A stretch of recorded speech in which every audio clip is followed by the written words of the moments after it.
So we just wrapped up Monday Night Raw. You got Oba Femi, he's advancing. Roman Reigns and Jacob Fatu are in the ring, and they got the whole bloodline is tight again, and a few more details that came out. Also, that main event was a bit of a banger, as they say. That's what the youth say, not I say. So I want to unpack just some of the key highlights with you. Talk about Oba Femi and why I think that his road to SummerSlam or even Night of Champions is a little bit more complicated. But Raw starts off with the acknowledgement ceremony. What I love, Roman Reigns getting out of car, and he yells, I think he yells like boy, or he just yells belt, something like that. But he just yells for his title. He gets that, comes out, it's like 10-15 minutes before anybody does anything. And then Jacob Fatu comes out, and then you've actually got the acknowledgement ceremony. I did like this. I like Jacob getting in the face of Jay. He's just like, I don't like you very much. But then he goes back and he acknowledges Roman Reigns. He gets down to one knee. They hold hands. And then the whole thing is over. Jacob falls in line. Now, I did like how the promo came across. And they exit together. Question is, what happens next? Where do you go with the bloodline? This new iteration of it with Jacob Fatu falling in line. And did you like the opening segment? Did the promo work for you? Was this enough? Because from where I'm sitting, it's gonna be okay. This is almost not a reset, but like now it's the next chapter, and we just gotta wait and see what they're gonna do. I guess the only negative I would give it is that it didn't set up the next thing, because the next thing is Night of Champions, King of the Ring winner, and then the SummerSlam match, right? So what are they gonna do in between there? I looked at it before, and Roman Reigns is still scheduled for a bunch of dates going through June, so he's gonna be around, which is great. Then I think that they can advance things. I think that it's going to be more fun, though, having Jacob in line with the bloodline, and we get more backstage segments. They did a little bit of this on Raw. I liked it. You had Jay, Jimmy, Roman, no Jacob, don't know where he went, but the three of them were standing there talking, and Roman's telling Jay, you had this world title. Now I want you to go get other belt. And then they got all belts. There's another seat at other end of the table, something they never talk about. Then we're going to get Jey Uso. He's in the bracket for King of the Ring. We're going to talk about King of the Ring a little bit more too. So they're maybe pushing that narrative in the short term. I wonder if MFTs do get involved anymore, because there's three of those guys, and there's Jacob, Jimmy, and Jay. I can see them doing a 3-on-3 match at some point, while Roman's maybe waiting around to see what he's going to do. I believe Roman is advertised, though, to be at Night of Champions. So I don't know what they're going to do there. Crown Jewel is where they go Cody versus Roman, like champion versus champion.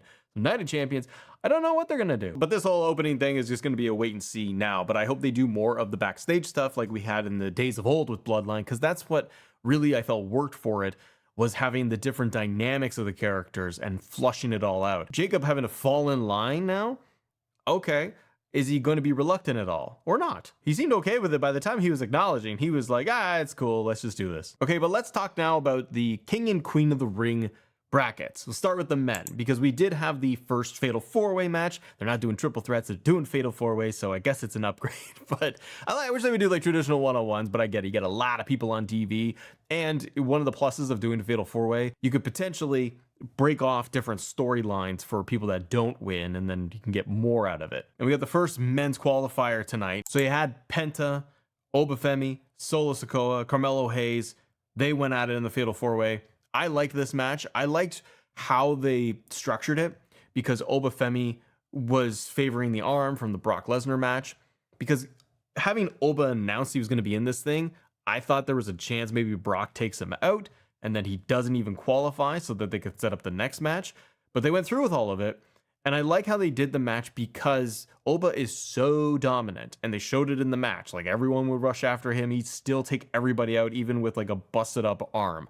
So you had to get it done in a way where Oba was kind of brought down a notch and kept him out of the ring with Solo, who's hilarious. They were going at it in the stands. Oba would come back, and then he would still dominate and everything. He put Tala Tonga through the table. He's chucking guys left and right. So I like that they kind of spread out the match in a way where it didn't just feel like Oba dominated the whole thing and squashed three other like main names on the main roster.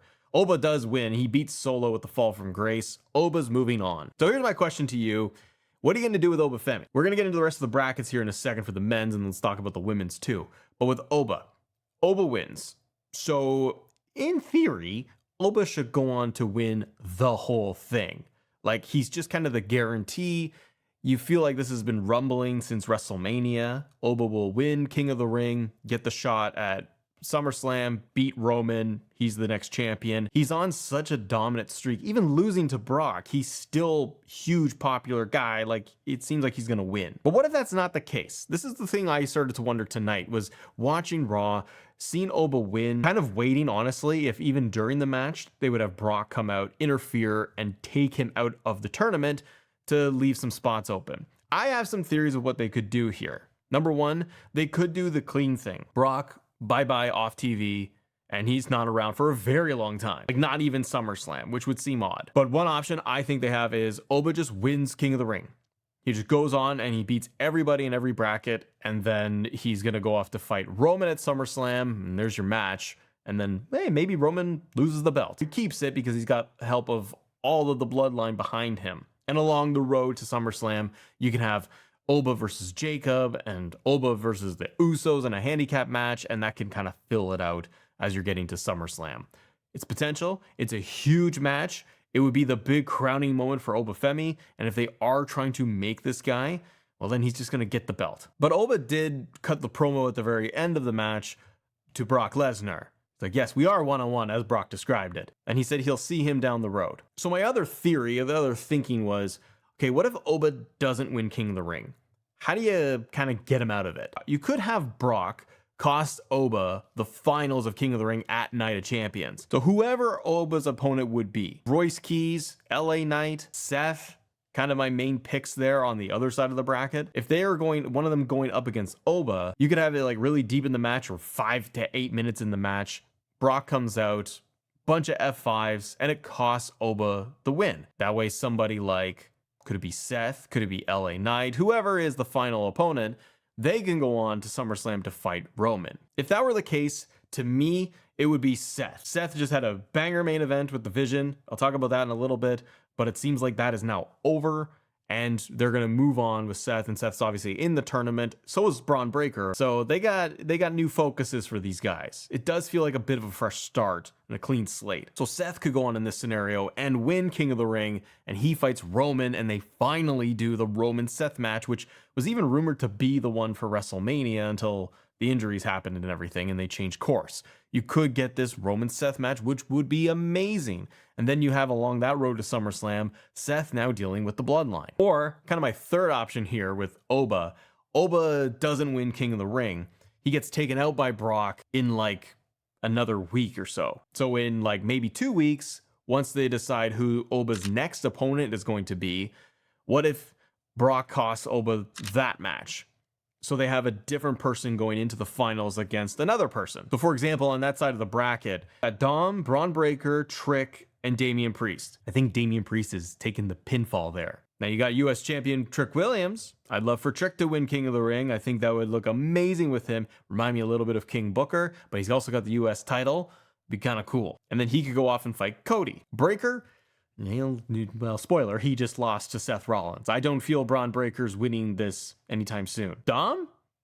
Could have Dom. They teased it a little bit on Raw. And Dom could move on in the tournament. But I don't see them pushing Dom that way, because apparently he just doesn't wrestle on Raw very much anymore. So this is where I think it's kind of interesting if you did this fatal 4-way. Let's say Trick wins, whatever. Then it's going to be Trick versus Oba. What if at that point you had Brock come out and he takes out Oba during the match or before the match, like just annihilates him? So he's totally taken out. Maybe it's during the match and it's outside of the ring, referee counts to 10, and that's the end of it. And so someone like Trick wins by default and he moves on. So in either one of those silly scenarios, you get Oba Femi going off to fight Brock at SummerSlam. I still feel like that is the plan, but I do have kind of a fourth option for all of you here. It's Oba pulls double duty. They love Oba Femi right now. And the way to keep this going even hotter, SummerSlam is a 2-night affair. So what you could do is you could have Oba win King of the Ring. He's gonna go fight Roman, but that's gonna be maybe on night 1, or it could be night 2. But he's also gonna fight Brock Lesnar on one of the nights. He could open night 1 of SummerSlam in the final match against Brock, beat Brock, maybe retire him, maybe not, but finally beat Brock, so it's 2-1. They're done. Brock shakes hands with him. And Oba goes on to night 2 in the main event because he's king of the ring and he fights Roman. And the question mark would be, is he strong enough to beat Roman? Because if he has the Brock match first in night 1, he can get beaten up a lot. And so the story going in is that you don't have Oba at 100%. Can he beat the tribal chief? Which lays in a little bit of intrigue in my eyes of Oba could lose at SummerSlam. It's WWE. Like, do I think Oba should win? Yeah, I think so. I think he should win the world title, but it just makes sense. He's the most powerful, dominant guy. But it's WWE and they may want Roman to keep on holding that belt for a while longer. If that's the case, you have a weekend Oba Femi where Roman and the Bloodline could take him down during the match and Roman takes advantage and retains. And then Oba, he's now in the world title scene. Or you do it the other way and you just have Oba beat Brock, Oba beats Roman, and he's done 2 amazing things in one night, and there's your champion. But I'd love to know in the comments. Let me know, guys. What do you think they're going to do with Oba Femi here? You never know. They might skip SummerSlam and go even further. I still think that is going to be the SummerSlam match. It's in Brock's hometown, one of them. And so they might want to do that for Brock Lesnar. But let's shift over now to the women. Because the women's scene, it's a little different. I mean, you have a lot of champions in there. Liv Morgan is also going to be in Queen of the Ring. I don't get this. I threw this up in the community tab as well for people. And I get it. It doesn't really matter. She's going to be in one of the Fatal 4-Way matches. I don't expect her to win. Everybody is feeling like, oh, Liv's going to get taken out or whatever by Stephanie and replace her. And that's going to be the whole direction. Stephanie's going to win Queen of the Ring. We got one of the qualifiers tonight, though. Io Sky beat Julia. She pinned her in the Fatal 4-Way. Great match.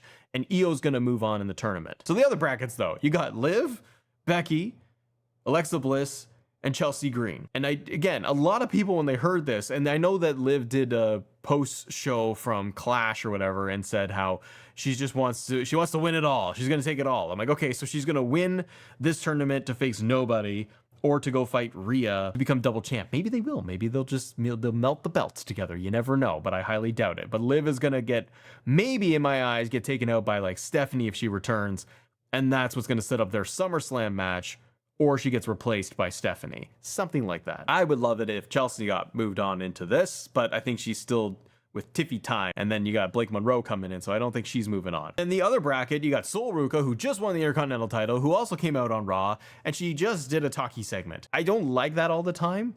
I know that they like to just be like, hey, here's our new champion, and they're really happy to be here, but nothing's set up. Again, I think it's because with this episode of Raw, one of the issues I saw with it is just that it's all around King and Queen of the Ring. That is a good thing. I'm just saying you can't advance anything else in the meantime. Like, you put Sol in the tournament, so you can't have Sol with a new feud. She might have something with Lyra because they tease that backstage, but she's in this tournament, so that's her focus. So we got Lyra, Sol, Charlotte, and Jade. I think that's going to be a killer match. I kind of think that Flair might move on to that thing. The other bracket is Io, like we said, and then the one after that, you've got Bayley, Raquel, JC Jane, and Kiana James. Feel like JC Jane should move on in that if they're trying to get Fatal Influence stronger. So you could have Io versus JC Jane. You could have Flair versus maybe Chelsea. Maybe it'll be Becky. Or you do Flair versus Bliss. Tag team partners going at it, so that could be kind of interesting. And once again, I mean, I feel like unless Stephanie gets added into this thing, maybe she wins it, or she just takes out Liv. That derails them. Kind of feel like Io might win this thing. Or they could go with Charlotte. She'd be kind of my other pick. But what say you? Because right now, I feel like it'd be a good story for Io, especially because she's got a whole lot of nothing going on since finishing up with Asuka. Like, they've done nothing. I think so many of them have been, unfortunately, in a holding pattern since like WrestleMania season. And now we're inching towards SummerSlam. And they're all wrapped into this tournament for the most part. You know who's not in King of the Ring that I think is a total miss? El Grande Americano, match of the year. Maybe you disagree. I loved it. I thought it told an amazing story. Question to you, would you like to see a video kind of dedicated, not to the match, but to the story of it? Let me know, because I'd like to do kind of a more comprehensive deep dive of this thing, because it's very interesting from the beginning of El Grande, original El Grande, showing up in WWE and how it's progressed up until the Mask versus Mask match. They replayed it on Netflix right after Raw as well, because I think it's just that popular. Where I think there is a miss is, yes, you did have El Grande come out on Raw and he just cut the promo with the crowd. That guy should have been added to King of the Ring. Even if he wouldn't win it, Now, I know that they probably are like, hey, we're trying to keep our universes a little separate. We've got what's going on in AAA. We don't want to have that crossover, although you do put these guys on Raw. So why not? I'm just kind of surprised for WWE that they wouldn't want to capitalize on El Grande and this huge match, huge moment, and his popularity. And if you had him in King of the Ring, he would kind of turn into a fan favorite. I just thought of something, by the way, sidebar for a second. You know what I just realized? Remember how John Cena has the whole John Cena Classic that's going to happen at some point this year? What if they do these matches and El Grande's in one of them? Do you think that there's a possibility that El Grande gets voted as the fan favorite, whatever he's doing? That would be hilarious. But in the meantime, I think that it is a missed opportunity. He's not in King of the Ring. Even if he advanced a little bit, give some shine to the guy. Favorite match they've done this year for me? Yes, I love the Mask versus Mask. There was so much great storytelling in that. The feud behind it to help elevate it. All the pieces clicked. It was great. Okay, speaking of great, I actually think the main event was really good for Raw, and I was not very excited for it because I felt like, okay, I got another Bron Breakker Seth Rollins match. What's going to happen now? Where can they go from here with these two guys, with the Vision story? I feel like they're running on fumes. Dawkins is out injured, apparently. I don't know if that's storyline or for realsies, but he's out. Everyone is out. Logan Paul is out. There's not much left here. This felt like, as the ending came and Seth Rollins picks up the victory over Bron Breakker, this felt like it was the end. It really did to me. You had Corey Graves even say on commentary after the match that Seth can finally put the Vision in the rearview mirror. Kind of feels like this is really the end of Seth versus the Vision, at least for now. Maybe they'll cross paths again. They've got it built in. I thought the match was great. Hard hitting. It went fast. Tons of cool spots. I love that Breakker went for the spear to Seth on the table, and Seth turned it into the pedigree. Seth then is in the ring. Breakker gets in there, but Seth is holding the belt. So Breakker hits himself with the belt. Breakker is going to go for the spear to Seth ringside. Paul Heyman's out there. Moves. Paul Heyman gets speared through the barricade. He's out of there. You also had Austin Theory try to get involved. You had Montez Ford to even it out. But Seth Rollins picks up the victory over Bron Breakker. I thought this was a great Raw main event, and it did feel like a blow-off. Why you couldn't have this at Clash to make it the 6th match, I don't know. Because I think it would, I mean, they're still in Italy, but that crowd the other night would have gone even more bananas, I think, for this. But they saved it for Raw, so be it. I still think this was like an extension of the Clash PLE with this match. This was so good. I think this was better than their Backlash match, which I think was good too. But this was such a blow-off match in my eyes. I hope it is, because I want to see different things again. Seth might go off and win King of the Ring. He pointed to it at the very end with Roman Reigns. He's coming for the title once again. Breakker, I don't know. He's tag team champion, so I guess he's going to stick with the tag titles right now, and maybe they could do something different. What did you think of Raw overall? If you guys want to talk about Clash in Italy, here's the review. Subscribe to the channel. Have a great day. See ya.